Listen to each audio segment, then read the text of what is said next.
I wanted to see this matchup, this comparison. Tonio Burton and Martin Fitzwater. Tonio Burton yet to qualify to the 2024 Olympia. In my opinion, I think he will. Martin Fitzwater, he is qualified.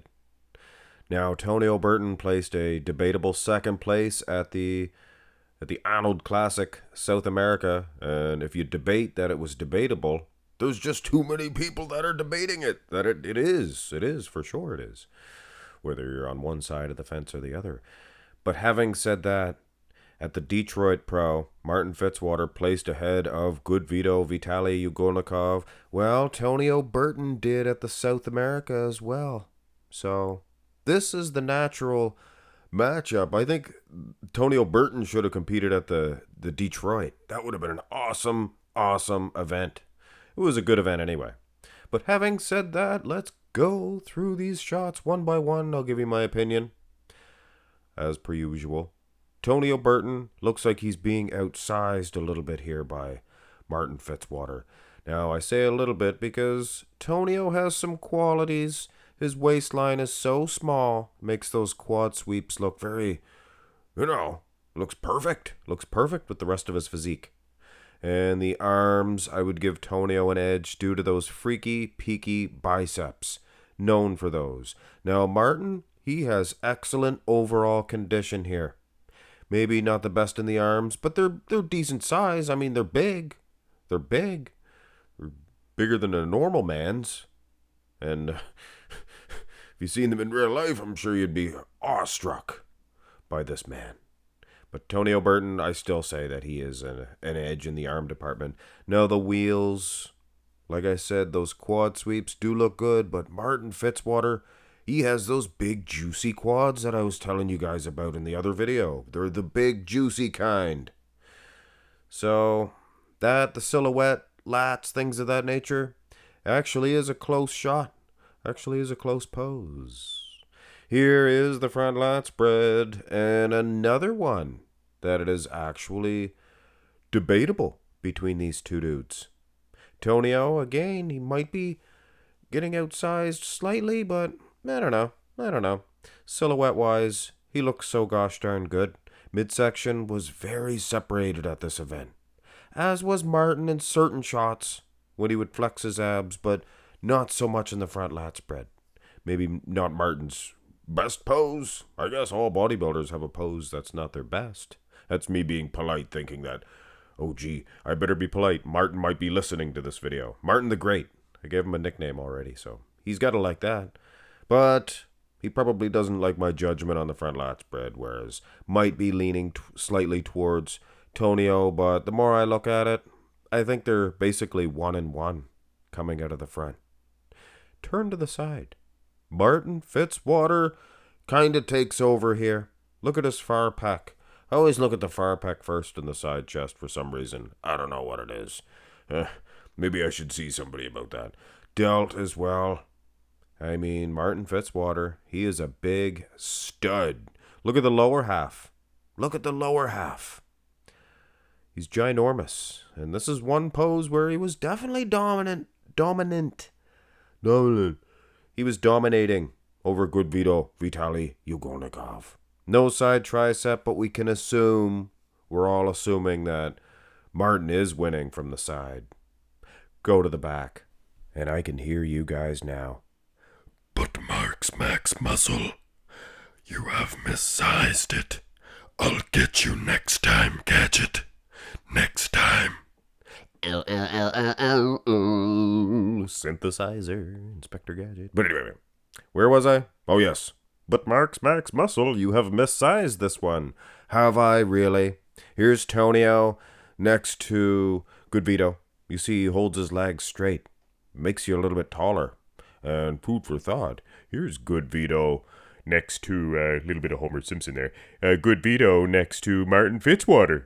And I believe Martin a little bit shorter. He's from Mars, you know. But anyway, this is how I'm sure these two dudes would size up against each other. But it doesn't really matter. I just have to go through that every time, or you guys give me a hard time. Back for back, I have to say, this is a lot closer than I thought. I thought for sure Tonio's rear lat was gonna dominate. It's got the little veins in there. Little extra. Don't need it, but it's nice. Just like paprika on potato salad, like I said in that podcast I did. Project Bodybuilding. Said that exact same thing. I think Dylan just ignored me on that one. Come on, Dylan.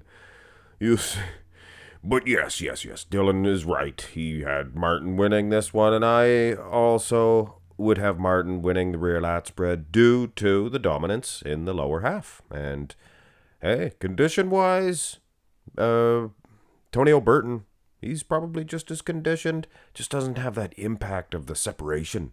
Those hammies, parapoles. Go to the rear double, and kind of the same thing here. I believe that Martin, he's doing better than I thought. He's faring quite well against Tonio in the back development. Look at the size of his traps. And he doesn't have that perfectly drawn out look like the Dexter, the Blade Jacks, and the outer lats, things of that nature like Tonio has. I mean, Tonio's maybe one of the best in the IFBB in that aspect. But picture comparisons don't really show the true thickness. But take a look how thick Martin Fitzwater's lats are. So back for back, it's a close one. And then you go and spoil it all by looking at the glutes and the hams. Never mind the calves. The calves, actually, it's not a blowout. Tonio has more separation in those calves. But thickness, things of that nature, yeah, Martin, the entire lower half, we'll say. So both back shots, maybe Martin. The back itself, Tonio, but come on, guys, come on. Here's the most muscular with a lack of abs and thigh. Come on. And I watched video footage for the abs and thigh, and I'm here to say it was close. It was actually pretty close. Martin surprised me with his ab separation, and the quads were ginormous. And Tonio Burton, his abs were a poppin' at that Brazil show. But yeah, most muscular is kind of the same thing here. Martin's a bigger, thicker, solid, like a stud, a big stud. And Tonio Burton is maybe a more separated, maybe more vascular, and possibly more conditioned stud. Could be a Studley Moore. Dudley Moore? He was little. Dudley Moore was just a little fella. Like Michael J. Fox size. But either which way, guys. A close matchup. Could be a matchup we see come Olympia time. And I hope so. I hope Tonio gets his ticket. Give me the ticket. But as of now, I have Martin Fitzwater winning by a slice. And there's no politics in this, guys. You guys know I'm a Martin fanboy. Things of that nature. But you guys also know that I'm a Tonio Burton fanboy as well. I'm too old to be a boy. I'm a fan man. It's the fan man. No, I'm not the fan man. I landed in that boxing ring that time. Vander Holyfield. The other guy, Riddick Bowe. He's ducking Lennox Lewis his whole career. That's a whole another rabbit hole to get under. Hit thumbs up. Subscribe. Have a nice one, guys.